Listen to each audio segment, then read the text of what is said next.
bien.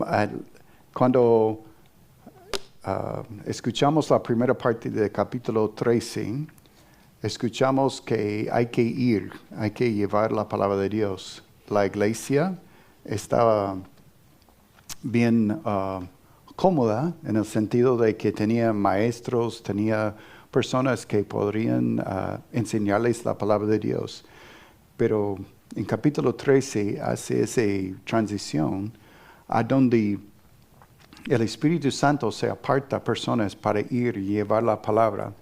Es mucho más fácil quedar con lo que uno tiene. Y vemos eso en la iglesia, ¿cierto?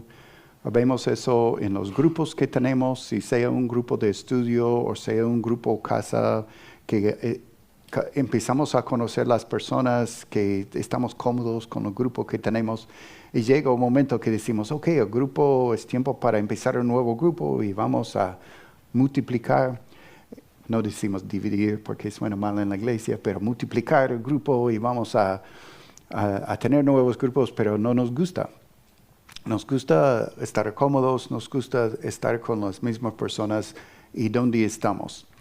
Y lo que el Señor nos manda es llevar la palabra de Dios a otras personas, que no es que vamos a quedar con eso solo para mí, que más bien vamos a tener un corazón abierto para llevar la palabra de Dios a personas que necesitan escuchar la palabra. Y nosotros necesitamos estar dispuestos y listos, cada uno de nosotros. De pronto Dios no te ha llamado a ir a la India o ir a México, a Mazatlan, donde están Nelson y Rachel, o Marruecos, o un lugar así. Pero que llama a nosotros a ir a nuestro vecino o al compañero de trabajo o un familiar que necesita conocer a Cristo. En cualquier situación necesitamos estar preparados, y lo que vamos a estudiar hoy es cómo Pablo tuvo esa oportunidad para compartir, y él sí estaba listo para llevar el evangelio a un grupo de judíos o personas que eran ya parte de una sinagoga. Ahora, la meta no es tanto que vamos a memorizar todo lo que dijo Pablo, porque necesitamos repetir cada punto que dijo Pablo para poder compartir el evangelio. Por un lado sería difícil, pero por otro lado, no todos los que con quienes vamos a compartir son judíos. Entonces, él entendió su audiencia, él entendió a quienes iba a compartir.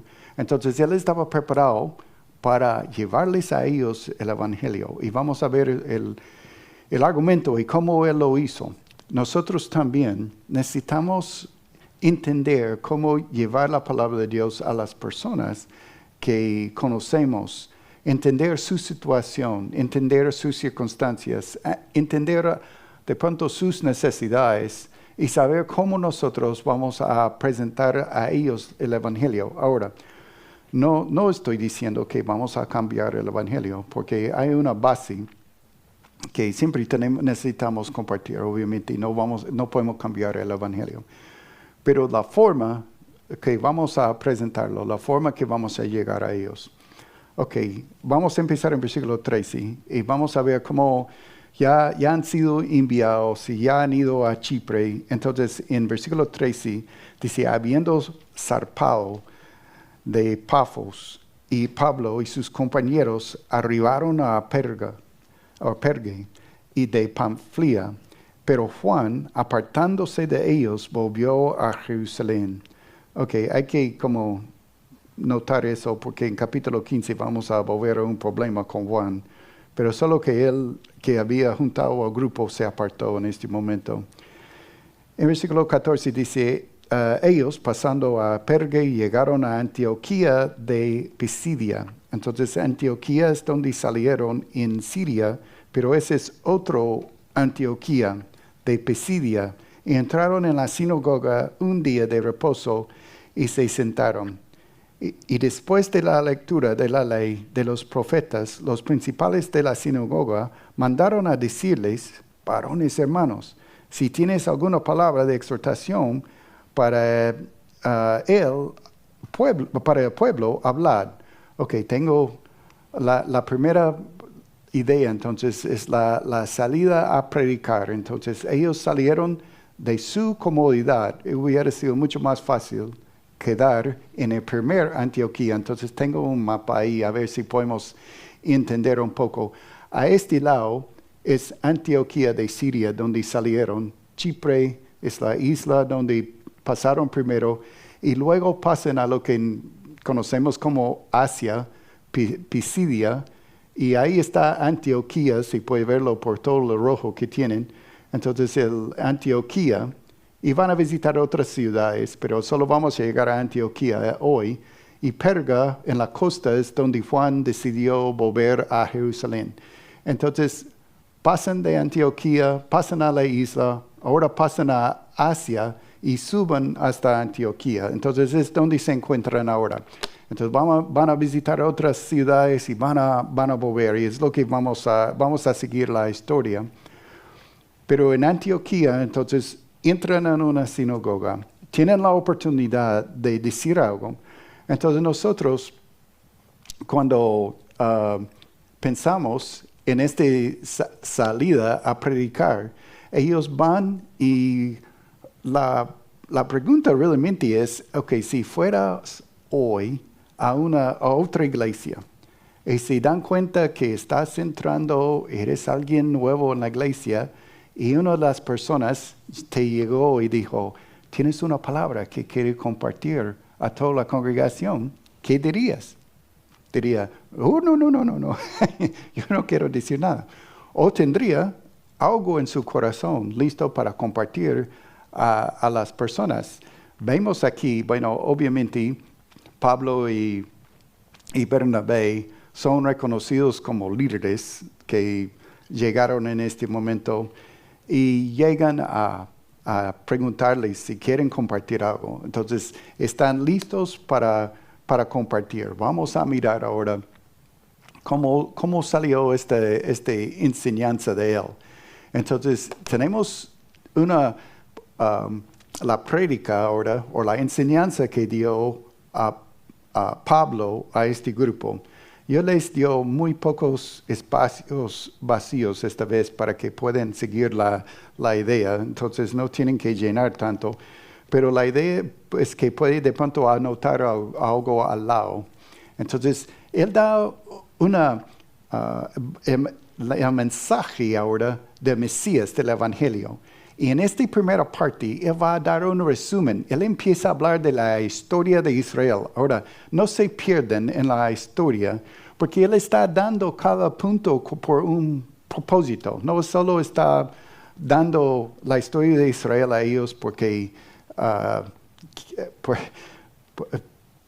solo para ganar la atención de ellos. Está explicando a ellos cómo Dios obró para traer Mesías. Entonces el punto es Mesías, el punto es Cristo, que van a entender el Evangelio y quién es Jesús.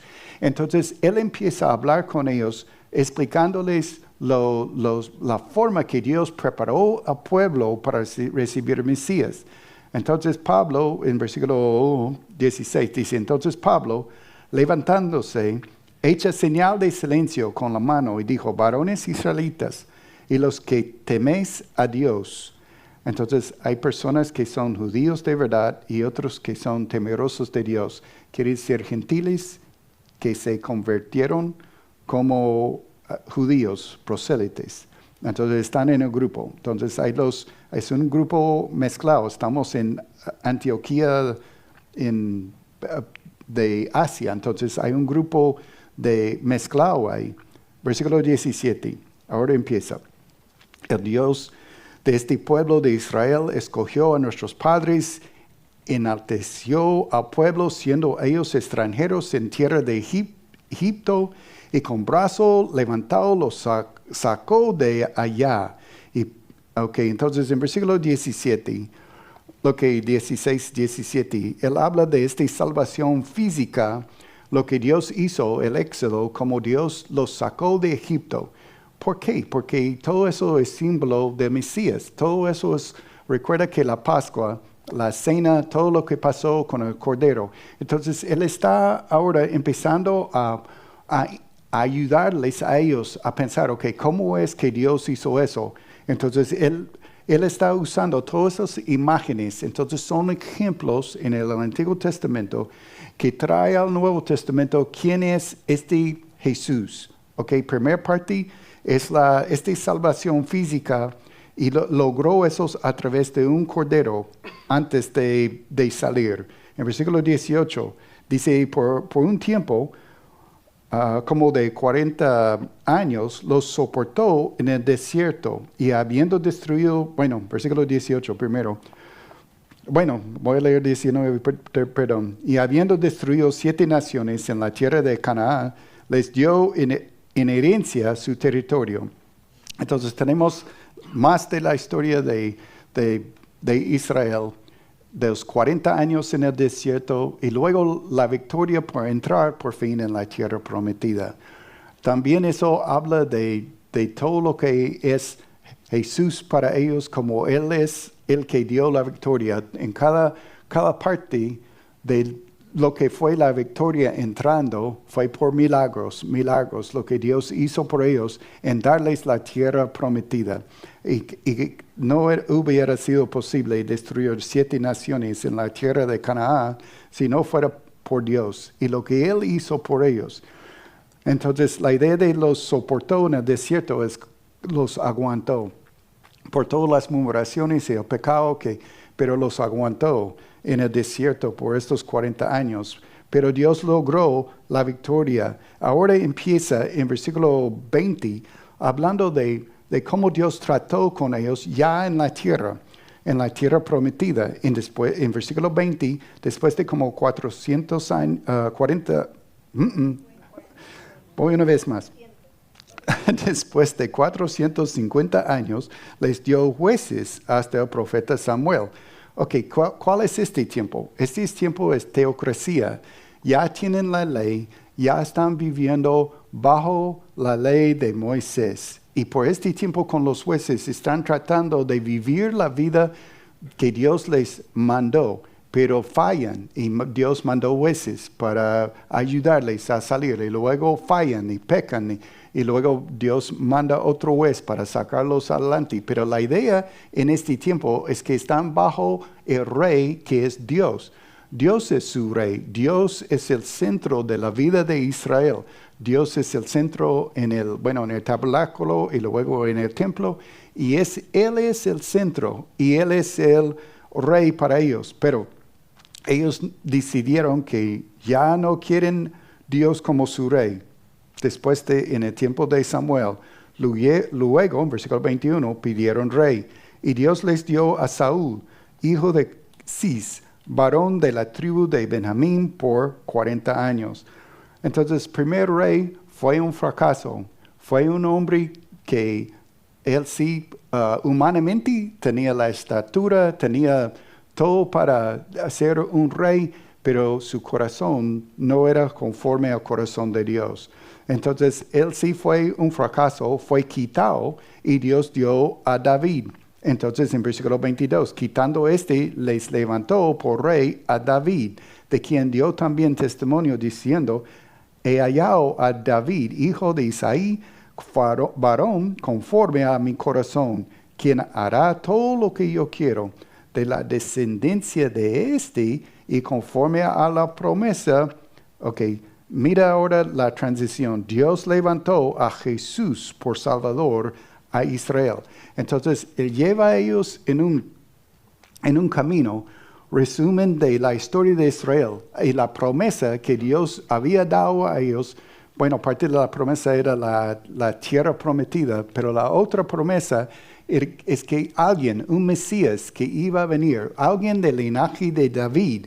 Entonces, por eso Él lleva a ellos específicamente al rey David y luego habla de Jesús, que ya es el cumplimiento. Entonces, en realmente pocos versículos, Él lleva a ellos en una historia de Israel para llevarles a David, que ellos pueden ver que Jesús es el cumplimiento de todo lo que todo lo que Dios estaba preparando por todo camino en la historia de Israel. Entonces, desde salieron de Egipto, desde el momento en el desierto, todo punta a Jesús.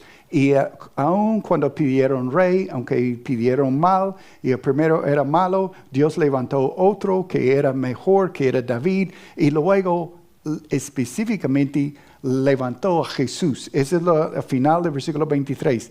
David, aunque era un rey conforme a su corazón, él no es la promesa, él no es Mesías, es Dios levantó a Jesús por Salvador de Israel.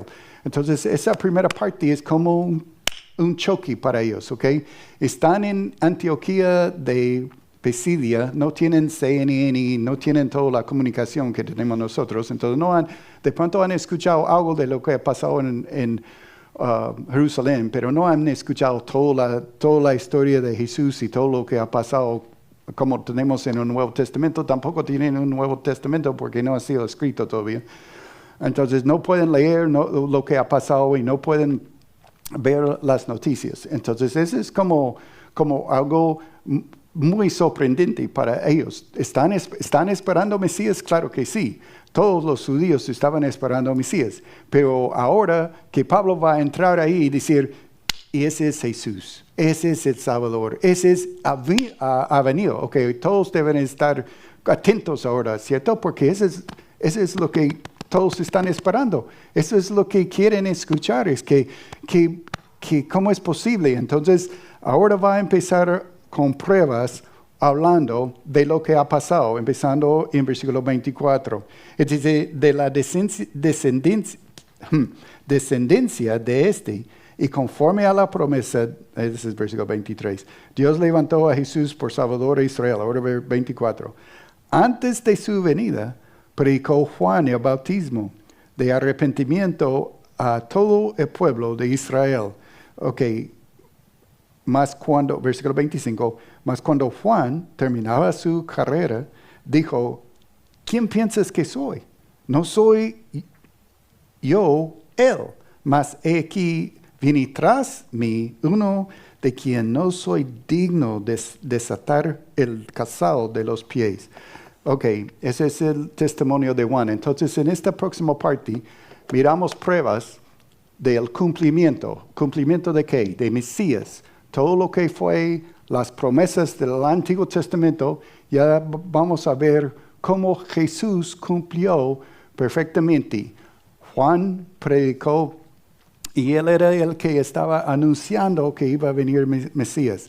Estaba predicando arrepentimiento. Es súper clave eso. Que nosotros podemos entender el mensaje del Evangelio es arrepentirse. Es de dejar el pecado, seguir a Jesús. Entonces Juan empezó hablando de arrepentimiento, que hay que cambiar. No se puede seguir viviendo en el pecado. Hay que seguir a Jesús y vivir para Él, tener un corazón diferente. Ok, pero Juan dijo claramente, yo no soy Él, yo no soy este Mesías, viene uno más. Entonces, ¿qué pasó vamos a ver otros que son pruebas también. Entonces, termina con Juan, empieza a hablar de lo que pasó con los líderes en Jerusalén, varones hermanos, hijos del linaje de Abraham, y los que entre vosotros teméis a Dios, a vosotros es enviada la palabra de esta salvación. Porque los habitantes de Jerusalén y sus gobernantes, no conociendo a Jesús, ni las palabras de los profetas que se leen todos los días de reposo, las cumplieron al condenarle. Entonces, él habla de los líderes que ignoraban de todo lo que enseñan todo domingo. Sábado, no es domingo. Es sábado, séptimo día para los judíos. Entonces, todos los sábados, lo que estaban enseñando, pero no reconocieron a su Mesías, no reconocieron a Jesús, y más bien cumplieron las mismas profecías de Dios en condenar a Jesús. Entonces ellos, siendo ciegos de quién era Jesús, pero fueron parte del plan de Dios para cumplir las mismas profecías. Entonces, primeramente, el testimonio de Juan. También tenemos lo que hizo los líderes en condenar a Jesús. Mira versículo 28 ahora. Y sin hallar en él causa digna de muerte, pidieron a Pilato que se le matase. Entonces, en versículo 28 tenemos la muerte del Señor. Y versículo 29, habiendo cumplido todas las cosas que de él estaban escritas, quitándolo del madero, lo pusieron en el sepulcro. Entonces, próximo paso, él habla de la ignorancia, lo que pasó con los líderes en condenarlo, llevaron a Pilato. Entonces, él está explicándolos exactamente lo que pasó a Jesús en Jerusalén, diciéndole que es él que cumplió las promesas y él que mataron y llevaron a él al madero, a la cruz, y luego lo pusieron a él en el sepulcro. Pero el versículo 30 es la resurrección, mas Dios le levantó de los muertos. Entonces esa es la gran diferencia entre otros que han dicho que son Mesías o otros que han dicho que ellos tienen poder, o de pronto han dicho es Jesús se levantó de entre los muertos. Y él específicamente dice Dios le levantó de entre los muertos. Entonces lo que tenemos la resurrección. Y luego 31 habla de los testigos. Y él se apareció durante muchos días a los que habían subido juntamente con él de Galilea a Jerusalén, los cuales ahora son sus testigos ante el pueblo. Y nosotros también. Entonces, en versículo 32, somos parte de eso. Entonces, 31 habla de que hay personas actualmente que vieron a Jesús, vieron a él resucitado, vieron a él que están dando testimonio, y nosotros somos parte de este grupo que están dando testimonio de Jesucristo resucitado. Jesucristo es el Salvador. Jesucristo es el cumplimiento de las profecías y todo lo que son los ejemplos en el Antiguo Testamento que él va a mostrar. Y él va a mostrar ahora más pruebas después de dar los hechos históricos. Entonces lo que tenemos aquí son los hechos históricos que son el cumplimiento de lo que era la preparación antes. Ahora, después de hablar de la resurrección, en versículo 32 se dice, y nosotros también os anunciamos el evangelio de aquella promesa hecha a nuestros padres, la cual Dios ha cumplido a los hijos de ellos y a nosotros, resucitando a Jesús, como está escrito también en el Salmo 2, mi hijo eres tú, yo te he engendrado hoy. Lo que va a dar son más pruebas del Antiguo Testamento, y va a citar algunos versículos que de pronto para nosotros son un poco complicados, porque los versículos que él va a citar, uno dice, pero ¿cómo eso ayuda? Pero hay que entender cómo fue usado este mismo versículo en el Salmo 2.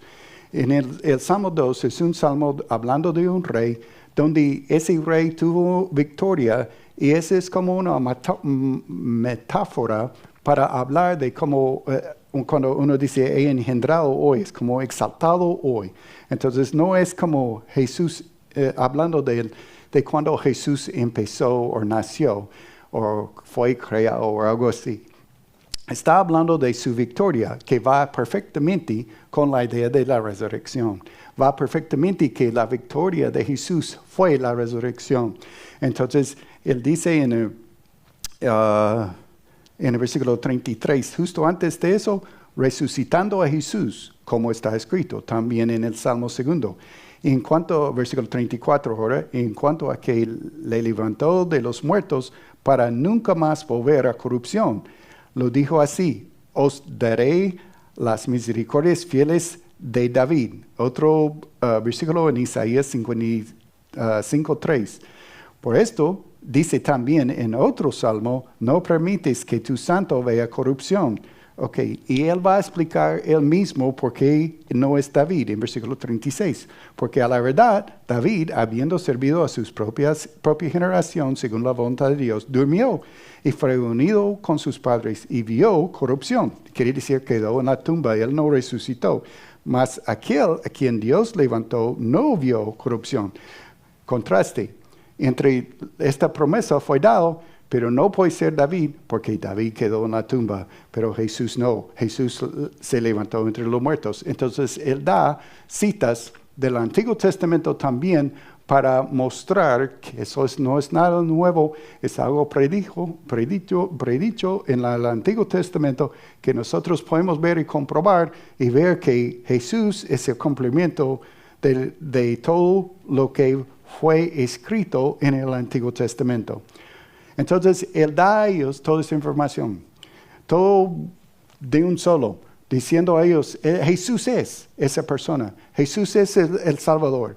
Pero llega un momento ahora que es súper importante.